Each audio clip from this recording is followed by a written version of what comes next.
मोहनपुरा में हम पढ़े हैं, हमारे गांव के सभी लोग पढ़े हैं। सिन्हा जी पैर छूते हैं कि ब्राह्मण से पैर नहीं छुलाऊंगा, और सिन्हा जी पैर छूते हैं और पहचान रहे हैं। ये कह रहे हैं कि जिलाध्यक्ष हैं कि क्या कह रहे हैं कि लोग कार्यकर्ता नहीं थे। तो हम इसी पे गुस्सा हुआ। मैं बोला कि मेरे को किसी की सहानुभूति की कोई जरूरत नहीं, मैं जीरो का हूँ, मैं बाभन जात का हूँ, भीख मांग के खा लूंगा, चलेगा। इसी बात पे मैंने वक्तव्य दिया था और कोई बात नहीं। नहीं, आपकी भावना का कद्र है। आपने एक भाई के नाते जो कहा कोई गलत नहीं, हमें कष्ट नहीं है। मेरा भाई गया, मेरे को कष्ट नहीं है। बिल्कुल आपका कोई हमें रुपया दे देगा तो भाई दे देगा मुझे। नहीं, उस बयान से हम लोग सब लोग सहमत हैं कि आपने जो कहा वह कहा। बागी भैया पे सो गया है मेरा भाई की, इनकी जान बचाने के लिए बच गए। ये बच गए, वो चला गया। तो तब से हमको कोई रुपया दे देगा भाई, तो भाई दे देगा, रुपया से तोड़ देगा मेरे भाई को। हमें नहीं अंदर में दर्द है। किसी का पैसा से थोड़ी हो सकता है कोई परफेक्ट। पिता के लिए और बेटा, ये मेरे पिताजी की देखिए उम्र, और मेरे पिताजी की तरफ देखिए सांसद जी की कैसे हैं। मैं कैसे इन लोगों को ढो रहा हूँ और ढोऊंगा। मैं अब गुजरात जाने के लायक हूँ इनको छोड़ के। आप बताइए, वो घर था तो मैं कहीं कमाता था। मैं वहाँ ट्रक चलाता था गुजरात में। 14 साल से मैं गुजरात में हूँ। तो कल से आने के बाद जो आज का ही बयान को लेकर थोड़ा सा मन में हुआ जो है कि अभी तक सब कुछ ठीक चल रहा था, फिर क्या हो गया एकाएक। आप पंडित जी, आप ब्राह्मण हैं, एकदम निश्चिंत रहिए। हम लोग गाड़ी में बात कर रहे थे। अब आपसे मैं बता दूं कि जो भी इसमें संलिप्त है वो सुखी नहीं रहेगा। पहली बार जान लीजिए, ये बात कतई सुखी नहीं रहेगा। गौ हत्या हुई के बाद ये बात तो पुलिस हम लोग भी आत्मा की आवाज हुआ है। सांसद जी, गौ हत्या हुआ है जी। एक पैर से विकलांग अगर आप देख लिए होते, शायद आप तो आए थे ना। मैंने पीठ इतनी काली भैया है यहाँ तक कि मतलब समझिए सियाही पोता गया हो वो पोजीशन। और मुझे गुस्सा इस बात पे आया कि दैनिक जागरण में निकला आज कि हार्ट अटैक से उसकी मृत्यु। नहीं, वह हम बस मेरी बीपी हाई हो गई। उस शब्द पर आप मत जाइए।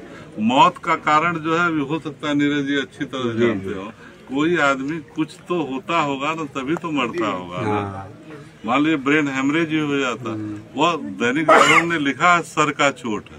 सर का चोट, हाँ, जब सर का चोट है तो सर के चोट से भी उसको कोऑर्डिनेट नहीं किया जाएगा। रिपोर्ट भी तो नहीं मिला। हाँ, ना हमको अब तक FIR की कॉपी मिली है, न हमको अब तक रिपोर्ट कोई मिला है। जब से मैं आया हूँ मुझे अभी तक कुछ मिला नहीं है। रिपोर्ट में क्या लिखा गया, रिपोर्ट चेंज हो गई कि रिपोर्ट सही है, कुछ नहीं मेरे हाथ। क्या नाम है कुछ आपसे पहले बात करके ही सब किया जाएगा, चिंता हो गया। इसीलिए ये लोग घायल हुए हैं, इन लोगों का FIR है कि नहीं है, कि मेडिकल कराए हैं कि इधर उधर लोग हैं, क्या कर रहे हैं, हमको ये सब भी मालूम नहीं है। आज ये दर्शन हमारे आने के बाद आज इनका दर्शन आपके साथ में हो रहा है। पहली बार हमको इनको देख रहा हूँ कि यही बागी भैया, इन्हीं के लिए मेरा भाई खत्म हुआ है। पहली बार देख रहा हूँ। और लोग तो आए थे, इनको पहली बार देख रहा हूँ। मैं अपने आने के बाद पहले दिन आए।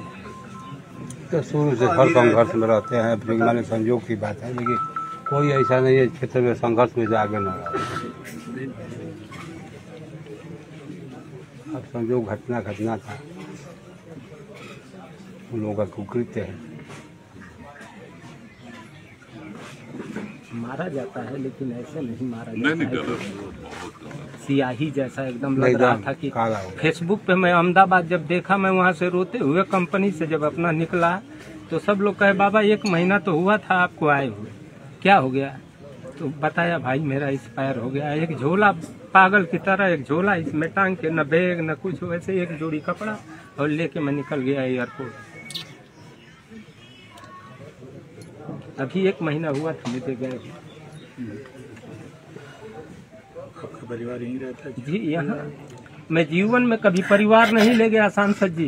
पूछिए, मेरे पिताजी हैं, सभी लड़के अपने औरत को और बच्चों को लेके शहर में पढ़ाते हैं। मेरे पिताजी से पूछिए कि मेरा लड़का गलत कह रहा है कि सही कह रहा है। और वो गुड्डू भैया नेता है, वो भी जान रहा है। मैं पूरा बच्चों को, मेरे गाँव के एक इंजीनियर साहब है, कहे बेटा शहर में पढ़ा, बच्चों के भविष्य से खिलवाड़ मत कर। हम कहे चाचा मेरे मम्मी पापा बूढ़े हैं, बच्चे पढ़ेंगे यहीं, जिसको पढ़ना हो। आप लोग भी यहीं से पढ़ के हुए और वो लोगों के नसीब में होगा तो यहीं से पढ़ के होंगे, लेकिन मम्मी पापा को छोड़ के मैं परिवार नहीं ले जाऊँगा। कितने भाई बहन हैं? जी बस वही भाई था मेरा।